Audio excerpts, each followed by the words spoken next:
नमस्कार, शाम के 7 बज गए हैं। वक्त हो चुका है बड़ी खबर का। एनडीटीवी इंडिया पर इस वक्त आप हैं और मेरा नाम है अंकित त्यागी।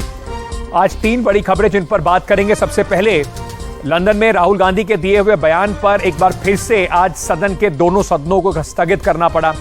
जबरदस्त सत्ता पक्ष का विरोध प्रदर्शन चल रहा है, माफी की मांग, और दूसरी तरफ जेपीसी को लेकर आमने सामने दोनों सत्ता और विपक्ष खड़े रहे।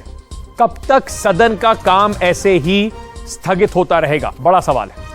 फिर बात करेंगे उत्तर प्रदेश सरकार की उस अनूठे आदेश की जिसमें डीएम्स को कहा गया है कि नवरात्रों के दौरान विशेष पूजा अर्चना का प्रबंध कराइए और सरकार इसके लिए आपको आर्थिक सहायता भी देगी। और फिर पाकिस्तान के पूर्व प्रधानमंत्री इमरान खान की गिरफ्तारी पर भी करेंगे बात, जिनकी गिरफ्तारी को लेकर लाहौर की सड़कों पर जबरदस्त तनाव है। पुलिस और इमरान खान के सपोर्टर जो है वो आमने सामने खड़े हुए। सबसे पहले शुरुआत करते हैं और बात करते हैं पार्लियामेंट में आज एक बार फिर से किस तरीके से हंगामे भरा दिन रहा। तो बजट सत्र का दूसरा चरण पार्लियामेंट में इस वक्त चल रहा है और उसके दूसरे दिन आज फिर से हंगामे की भेंट ये सत्र का दूसरा दिन चढ़ गया। राहुल गांधी के लंदन के दिए हुए बयान के ऊपर सत्ता पक्ष माफी की मांग कर रहा है। हंगामे की वजह से लोकसभा और राज्यसभा की जो कार्रवाई है वो 2 बजे तक स्थगित पहले की गई और उसके बाद पूरे दिन के लिए जब हंगामा शांत नहीं हुआ तो उसको स्थगित करके कल अब कार्रवाई दोबारा शुरू होगी। सत्ता पक्ष लगातार राहुल गांधी से माफी की मांग कर रहा है। उनका कहना है कि विदेशी धरती पर भारत का अपमान हुआ है, राहुल गांधी माफी मांगे। वहीं कांग्रेस उनके बचाव में कह रही है कि माफी का कोई सवाल ही नहीं उठता, राहुल गांधी ने जो बोला वो सच बोला।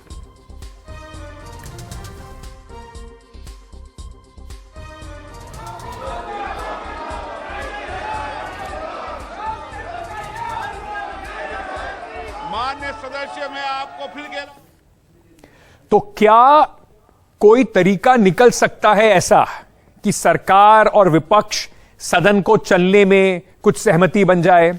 और साथ ही साथ उत्तर प्रदेश की भी कुछ खबरें हैं जिन पे बात करने के लिए इस वक्त हमारे साथ एसपी सिंह बघेल साहब जुड़ रहे हैं। केंद्रीय मंत्री हैं, उत्तर प्रदेश के सांसद भी हैं। सर, बहुत बहुत शुक्रिया, धन्यवाद एनडीटीवी से बात करने के लिए। स्वागत आपका। सबसे पहले मैं आपसे पूछना चाहता हूं, ये जो पूरा राहुल गांधी की माफी को लेकर मामला जो अभी चल रहा है, इसकी वजह से सदन भी नहीं चल पा रहा है, ये अनूठा ऐसा समय होगा जब सत्ता पक्ष जो है वो सदन को चलने नहीं दे रहा है। सत्ता पक्ष बिल्कुल सही रास्ते पर है। राहुल गांधी जी के कैम्ब्रिज, लंदन और अमेरिका में दिए गए बयान भारत विरोधी हैं, लोकतंत्र विरोधी है, न्यायपालिका के ऊपर शक है, सीबीआई जैसी संवैधानिक संस्था को कटघरे में खड़ा किया है, मीडिया पर भी शंका व्यक्त की है, चुनाव आयोग के खिलाफ भी प्रतिकूल टिप्पणी की है। ऐसा करके देश की 130 करोड़ जनता का अपमान है। उनका ये कहना है कि उनका माइक बंद कर दिया जाता है, कभी नहीं किया गया। जिस पार्टी को जितना समय दिया जाता है पार्टी के नेता तय करते हैं। स्पीकर के बोलने वाले का पूरा समय तय होने के बाद जब स्पीकर कहते हैं फिर भी 10-12 मिनट हर वक्ता खींच ले जाता है। ऐसा राहुल गांधी इसलिए कर रहे हैं कि नरेंद्र मोदी जी रात दिन मेहनत करके करप्शन पर जीरो टॉलरेंस की नीति अपना करके जो भारत की वैश्विक छवि राजनीति में बना रहे हैं, जो हम इंफ्रास्ट्रक्चर में दुनिया में जा रहे हैं, नंबर 1 इकोनॉमी की तरफ हम आगे बढ़ रहे हैं, 5वें नंबर की आर्थिक स्थिति पे आ चुके हैं, पर कैपिटा इनकम हमारी दुगना हो चुकी है। गुजरात मॉडल जो मोदी जी का था वो भारत मॉडल बन गया है जी। पेंडेमिक पीरियड में मोदी जी और उनकी सरकार द्वारा किए गए कार्य विश्व ने सराहे हैं। इंटरनेशनल मॉनिटर फंड और WHO ने हमारी तारीफ की है। तो जो मोदी जी के नेतृत्व में भारत विश्व गुरु बनने जा रहा है, सुपर पावर बनने जा रहा है। हम 5 ट्रिलियन US इकोनॉमी को पहुंच चुके हैं, 10 ट्रिलियन US डॉलर इकोनॉमी की तरफ हम अग्रसर हैं और हम एक वैश्विक राजनीति में जो हमारा दबदबा है, G20 की अध्यक्षता मोदी जी कर रहे हैं। तो ये भारत की छवि और मोदी जी की छवि को डेंट करके ऐसा दुष्प्रचार वो कर रहे हैं। पार्लियामेंट्री डेमोक्रेसी में उनका विश्वास नहीं है। वरना कांग्रेस के बड़े नेता होने के बावजूद उनको सदन में रहना चाहिए था। सर, लेकिन यही बात उठ रही, सदन में तो वो है नहीं, तो माफी को लेकर सदन चलने नहीं दिया जा रहा है। तो क्या इंतजार नहीं, राहुल गांधी आ जाएं, उनसे फिर माफी मंगवा लीजिएगा आप। अभी जो जिस तरीके का हालात चल रहे हैं उसमें लगता है कि पार्लियामेंट जो है वो एक अखाड़ा बन गया है सत्ता पक्ष और विपक्ष के बीच में, या इसको सोची समझी एक रणनीति माना जाए कि जो सरकार के ऊपर आरोप लग रहे थे ईडी सीबीआई के दुरुपयोग के, हिंडनबर्ग की रिपोर्ट के ऊपर जो जेपीसी की मांग कर रहा है विपक्ष, उससे ध्यान हटाने के लिए राहुल गांधी का मुद्दा पकड़ लिया है सरकार ने? नहीं त्यागी जी, राहुल गांधी दुनिया के किसी कोने में हो, इंटरनेशनल मीडिया होती है, वो टुंड्रा प्रदेश और साइबेरिया में भी रह करके अपने ये जो उनके गैर जिम्मेदारान बयान डेमोक्रेसी को लेकर के, संसदीय कार्रवाई को लेकर, स्पीकर साहब को लेकर के, सीबीआई को लेकर, चुनाव आयोग के लेकर, जुडिशरी को लेकर और मीडिया के खिलाफ जो उन्होंने कहा है वो कहीं से भी माफ़ी मांग सकते हैं, तो ये गतिरोध समाप्त हो जाएगा। वो लोकतंत्र बचाने के लिए दुनिया के देशों से कह रहे हैं, ये उनके मुंह से अच्छा नहीं लगता है। 25 जून 1975 को इंदिरा गांधी जी ने आपातकाल लगाया था, ये black day of the democracy था, फंडामेंटल राइट्स सब समाप्त कर दिए गए थे, मीडिया सेंसर कर दी गई थी। और जो न्यायपालिका पे वो कह रहे हैं, जब इलाहाबाद उच्च न्यायालय ने उनके चुनाव को, इंदिरा गांधी जी के चुनाव को बोगस कर दिया गया था, तो उसके खिलाफ वो आपातकाल लाए थे। तो उन्होंने न्यायपालिका की भी इज्जत नहीं की, डेमोक्रेसी के पिलर की, और मीडिया पे सेंसर लगा दिया था। दुष्यंत का एक शेर याद आ रहा है, आपातकाल में उन्होंने कहा था कि मत कहो आकाश में कोहरा घना है, यह किसी की व्यक्तिगत आलोचना है। अगर उस जमाने में कोई ये कह देता कि आज कोहरा है, तो इंदिरा गांधी जी अपनी सरकार की आलोचना मानते हुए उसको बंद कर देती। और जयप्रकाश नारायण जी को, चौधरी चरण सिंह को, मुरारजी भाई को, अटल जी को, अडवाणी जी को, मुरली मनोहर जोशी जी को, कुशाभाई ठाकरे जी को, नानाजी देशमुख को, माने संपूर्ण विपक्ष को उन्होंने जेल में भेजने का 19 महीने काम किया था। तो उस समय मुझे याद आ रहा है कि एक कहा गया था दुष्यंत जी ने कि एक बूढ़ा आदमी है मुल्क में, या यूं कहें इस अंधेरी कोठरी में एक रोशनदान है, और वो रोशनदान जयप्रकाश नारायण थे, उनको बंद कर दिया। और डायलिसिस शब्द हमने तब सर क्या कोई रास्ता निकल सकता है? उनकी किडनी खराब हो गई थी। कुछ कॉमन ग्राउंड हो सकता है सत्ता और विपक्ष के बीच में?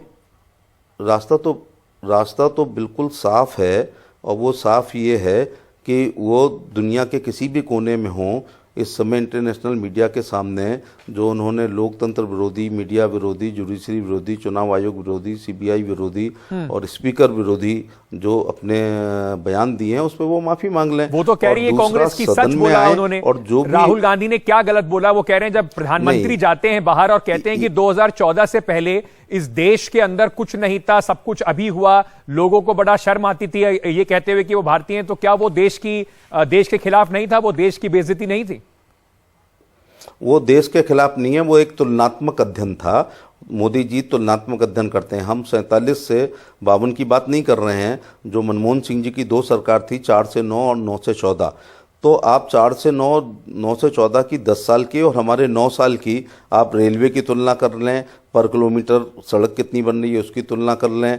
हम 80 करोड़ लोगों को भोजन दे रहे हैं, प्रधानमंत्री जीवन बीमा सुरक्षा योजना 11 करोड़ लोग लाभान्वित हुए हैं, 9 करोड़ लोगों को आज़ादी के बाद पहली बार गैस सिलेंडर दिया गया है, प्रधानमंत्री आवास के ग्रामीण आवास और शहरी आवास मिला के 11-12 करोड़ लोग लाभान्वित हुए हैं, और किसान सम्मान निधि से 12 करोड़ लोग लाभान्वित हुए हैं। तो ये 9 से 14 और 14 से 23 का जब तुलनात्मक, तब कितने हवाई अड्डे थे, आज कितने हैं, हर जिले में मेडिकल कॉलेज खुल रहा है, और हम वैश्विक राजनीति में एक बड़ी पावर बन के जा रहे हैं। तो ये 9 से 4 से 14 और 14 से अभी 10 साल नहीं हुए हैं, 23 का तुलनात्मक अध्ययन मोदी जी बताते हैं। तो वो क्या गलत करते हैं? अपनी उपलब्धियों को तो बताना चाहिए, लेकिन भारत माता के खिलाफ, देश के खिलाफ, लोकतंत्र के खिलाफ, सीबीआई के खिलाफ, उनको इस प्रकार से, और खासतौर से चुनाव आयोग के खिलाफ जो संवैधानिक संस्था हैं, और अपना माइक बंद करने के लिए कहते हैं, जबकि कभी नहीं बंद किया गया है, उनको हमेशा इज्जत की गई है। और सबसे बड़ी बात यह है कि वो लोकतंत्र बचाने के लिए विदेशियों से गुहार कर रहे हैं, ये अच्छी बात नहीं है, ये भारत का अपमान है। ये 130 करोड़ जनता, सेना के खिलाफ, अंकित जी सेना के खिलाफ बोल रहे हैं, जो 45 डिग्री टेम्परेचर में जैसलमेर में सैनिक खड़े हैं, -40 में सियाचिन पर खड़े हैं, उनका ये अपमान होता है। और जब सर्जिकल स्ट्राइक पे ये लोग शक करते हैं, तो ये सैनिकों के मनोबल को तोड़ने की बात होती है, और चीन की तारीफ करते हैं। आपने पूरी एक फहरिस्त आपने गिना दी है सर।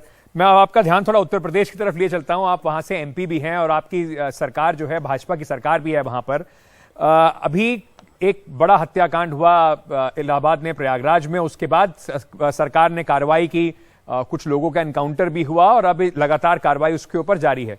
विपक्ष कह रहा है कि उत्तर प्रदेश के अंदर कानून व्यवस्था पर भी वो सवाल उठा रहे हैं और कह रहे हैं कि जो सरकार की कार्रवाई होती है, पुलिस राज बनाने की कोशिश हो रही है, कुछ लोगों को, समुदाय को चुनकर निशाना बनाया जा रहा है। हमारे मुख्यमंत्री जी पर दो बुलडोजर हैं। एक बुलडोजर के साथ उत्तर प्रदेश की सड़कों का निर्माण हो रहा है, कंस्ट्रक्टिव विकास, और दूसरा बुलडोजर ऐसे माफिया जिन्होंने नगर पंचायत, नगर पालिका परिषद, नगर निगम, विकास प्राधिकरण, इलाहाबाद विकास प्राधिकरण, गाजियाबाद विकास प्राधिकरण या आगरा विकास प्राधिकरण की शर्तों को नहीं माना है और अकूत बेनक्शे की बिल्डिंगें बना रखी हैं, दूसरे पे कब्जा कर रखा है, दूसरा बुलडोजर उन पर चलता है। मैं आज पूरी जिम्मेदारी के साथ कहना चाहूँगा कि योगी जी का ये कार्यकाल उत्तर प्रदेश की लॉ एंड ऑर्डर का स्वर्ण युग है, जैसे गुप्त काल भारत का स्वर्ण युग था। यद्यपि अपराधहीन समाज कभी नहीं हुआ है, वो गुप्त काल में भी होता था, लेकिन तुलनात्मक रूप से सपा बसपा के ज़माने में देखें तो सपा के ज़माने में कोई लड़की सुरक्षित नहीं, बहू सुरक्षित नहीं थी, बेटी सुरक्षित नहीं थी, प्लॉट सुरक्षित नहीं था, मकान सुरक्षित नहीं था। बच्चा जब तक स्कूल से घर नहीं आ जाता था, माँ गेट पे खड़ी होती थी, कहीं उसका अपहरण तो नहीं हो गया। और व्यापारी अपनी दुकान बंद करके नियत समय से अगर लेट हो जाता था तो पत्नी सोचती थी कि थैला तो नहीं छिन गया और कहीं गोली तो नहीं मार दी गई है। तो ये बहुत मैं योगी जी की, उमेश पाल की हत्या हुई है, अब सीसीटीवी अगर नहीं होते तो ये सब लोग ये कहते कि पूर्वाग्रह से ग्रसित होकर के ये अतीक अहमद और उनके अपराधियों के खिलाफ कार्रवाई हो रही है। चूंकि वहां पर सीसीटीवी चिल्ला चिल्ला के वीडियो बोल रहे हैं, बता रहे हैं कि किस प्रकार से अतीक अहमद का लड़का स्वयं असद गोली मार रहा है और किस प्रकार शूटर मार रहे हैं, कैसे उन्होंने रैकी की है।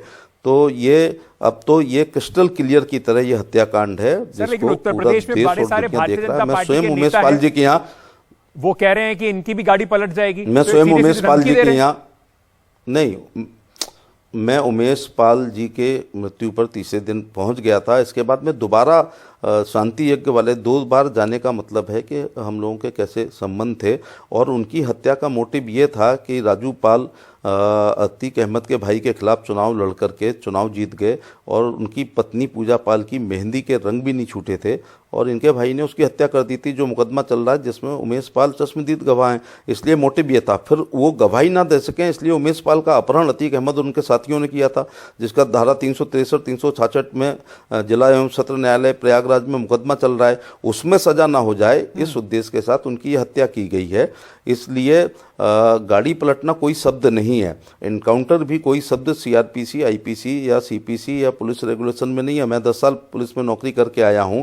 जब जान से मारने की नीयत से हमला पुलिस पर होता है तो राइट ऑफ प्राइवेट डिफेंस में अंकित त्यागी भी, एसपी सिंह बघेल भी, कॉमन मैन भी और पुलिस मैन भी आत्मरक्षार्थ में गोली चलाते हैं। क्योंकि पुलिस प्रोफेशनल होती है, पुलिस ट्रेंड होती है, इसलिए अपराधी मारे जाते हैं और भाग जाते हैं कुछ लोग, और बहुत लोगों के पुलिस वाले भी इंजर्ड होते हैं। जी, मैं आपसे एक और पूछना चाहूंगा। आज एक ऑर्डर निकला है उत्तर प्रदेश सरकार का, जिसमें कहा गया है कि जो डीएम हैं वो अपने जिलों में नवरात्रि की विशेष पूजा कराएं, उसके लिए सरकार उनको 1 लाख रुपए का अनुदान भी देगी।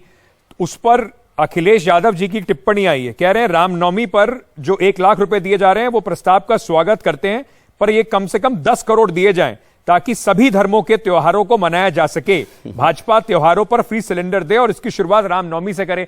कहीं ना कहीं तंज कस रहे हैं, कह रहे हैं कि आप सिर्फ या तो कावड़ियों के ऊपर फूल वर्षा करते हैं और अब नवरात्रि के लिए, तो एक धर्म की ओर ही सारा ध्यान है योगी सरकार का और उसी को आगे बढ़ाने की कोशिश की जा रही है। नहीं, अखिलेश यादव जी के इस बयान को मैं कंडम करता हूं। मैं उत्तर प्रदेश सरकार के, योगी जी के इस निर्णय का इसलिए स्वागत करना चाहूँगा कि अब तो राजा नहीं है, हम लोग पार्लियामेंट्री डेमोक्रेसी में हैं, लेकिन हमारा ये कर्तव्य हो जाता है कि भारत की सभ्यता, भारत की संस्कृति, भारत का धर्म, भारत का आध्यात्म, भारत की गीता, पुराण, महाभारत और अन्य धर्मों की भी तीज त्योहारों को अक्षुण्ण बनाएं और उनका हम सम्मान करें। तो ये अच्छा निर्णय लिया गया है। दूसरा, जब ईद होती है, बकरीद होती है या मुहर्रम होता है या बारह वफात होती है, तब भी प्रशासन पूरी मुस्तैदी के साथ ट्रैफिक का इंतजाम करता है और हर प्रकार की ईदगाह की सफाई करवाता है, वहाँ चूना डलवाता है, वहाँ टेंट लगाता है। डीएम एसपी स्वयं ईदगाह पर पुलिस का एक टेंट लगता है, एक जी। प्रशासन का टेंट लगता है और वहाँ खड़े होकर के गले भी मिलने का काम करते हैं। हमारे सिख गुरुओं की जब जयंतियाँ या पुण्यतिथि होती हैं तब भी सरकार पूरा इंतजाम करने का काम करती है। और इसी प्रकार से हमारी बुद्ध जयंती हो या हमारे क्रिश्चियन भाइयों का ईस्टर का त्यौहार हो या ईसा मसीह जी का जन्म हो या 25 नया साल हो या 25 दिसंबर हो, बड़ा जी। दिन हो, उन सब पर भी प्रशासन मुस्तैद होकर के हमारे अल्पसंख्यक भाई अपने स्वतंत्र एवं निष्पक्ष सर, तरीके से लेकिन अपने इंतजाम त्योहारों को करना मना एक अलग सकें, बात है। डीएम्स तो को उसका ये कहा इंतजाम जाए करते कि हैं। वो पूजा कराएं, इसके लिए कमेटी बनाएं, ये आपको लगता नहीं सरकार का इसमें क्या काम होना चाहिए? लोगों को करने दीजिए अपनी मर्जी से जैसे करना चाहते हैं, आप इंतजाम सुरक्षा के और बाकी इंतजाम कराइए। नहीं, ये भी ठीक है। बहुत से हमारे ऐसे धार्मिक स्थल हैं जो बदहाली की स्थिति में होती हैं जी। और पौराणिक रूप से, आध्यात्मिक रूप से उन धर्म स्थलों का बड़ा महत्व होता है, लेकिन धनाभाव के कारण या अन्य कारणों से वहाँ पर पूजा पाठ नहीं होती है। तो ये राज्य का ठीक है। कर्तव्य भी है कि इस प्रकार से वो इन परंपराओं का निर्वहन उचित रूप से करें। उसके लिए अगर धन आवंटन भी करना पड़े तो करना चाहिए। सर, बहुत बहुत शुक्रिया समय निकालने के लिए, हमसे बात करने के लिए, एनडीटीवी पर अपना समय देने के लिए। आपने उत्तर प्रदेश के बारे में भी बात की और पार्लियामेंट में जिस तरीके से एक अभी स्थिति बनी हुई है आमने सामने की, हो सकता है जो आप कह रहे हैं, अब देखते हैं विपक्ष का उस पर क्या जवाब आता है कि कोई रास्ता निकल पाता है। राहुल गांधी की माफी के बिना कोई रास्ता निकल पाएगा या ये सेशन भी पूरा धुल जाएगा? अब ये आगे देखना होगा। बहुत बहुत शुक्रिया बघेल साहब हमसे बात करने के लिए। जी नमस्कार। छोटा सा एक ब्रेक ले रहे हैं और ब्रेक लेके वापस आ रहे हैं। खबरों का सिलसिला जारी है, बने रहिए एनडीटीवी इंडिया के साथ।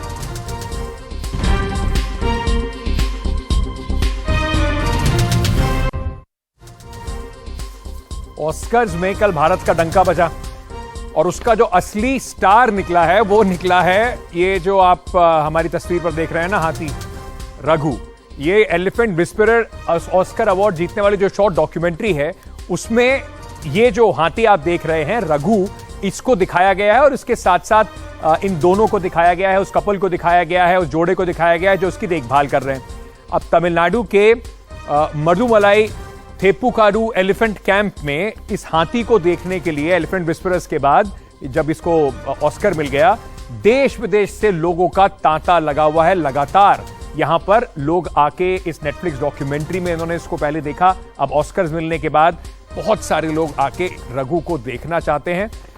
ये जो नेटफ्लिक्स डॉक्यूमेंट्री है अकेले छोड़े गए हाथी और उसकी देखभाल करने वाले एक दंपत्ति की कहानी है, उनके अटूट बंधन की कहानी है और उसका जो स्टार है समझ लीजिए वो रघु है, जिससे मिलने के लिए अभी एक नया टूरिस्ट अट्रैक्शन बन गया है। चलिए इसी के साथ आपको आज छोड़े जा रहे हैं। आप भी रघु के दर्शन कर लीजिए अगर आपने वो फिल्म नहीं देखी है अभी तक तो। आज के लिए इतना ही, कल फिर होगी मुलाकात। बने रहिए एनडीटीवी इंडिया के साथ।